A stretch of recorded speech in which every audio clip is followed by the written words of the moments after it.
যিসকলে আন্দোলন কৰি আছে তেওঁলোকটো সন্তুষ্ট আপোনালোকে হয়তো ভালদৰে জানিব কাৰণ এইখিনি অঞ্চলতে আপোনালোকেও তেখেতসকলক পায়ে থাকে আৰু মই মন্ত্ৰী গোটৰ যিহেতু সদস্য বা মই ছ'চিয়েল জাষ্টিছ ডিপাৰ্টমেণ্টৰ মন্ত্ৰী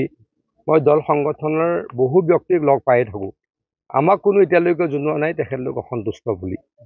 গতিকে যিসকল ব্যক্তিয়ে অসন্তুষ্টিৰ কথা কৈছে তেখেতলোকে ৰাজনীতি কৰিছে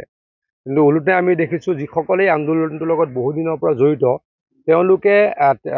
আনকি আতচবাজি কৰি ফূৰ্তি কৰিছে মানে আগতে কোনো কৰা নাছিলে হিমন্ত বিশ্ব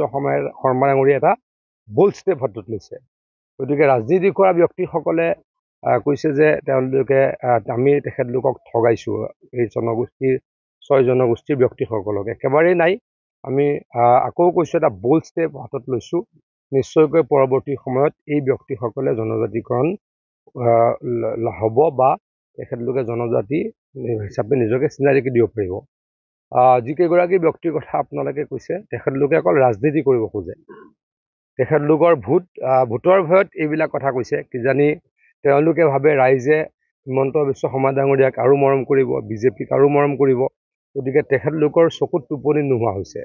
গতিকে তেখেতলোকে এই কথাবিলাক কোৱা আৰম্ভ কৰিছে কিন্তু ৰাইজে এই কথাত হয়ভৰ নিদিয়ে ৰাইজে তেখেতলোকক সমৰ্থন নকৰে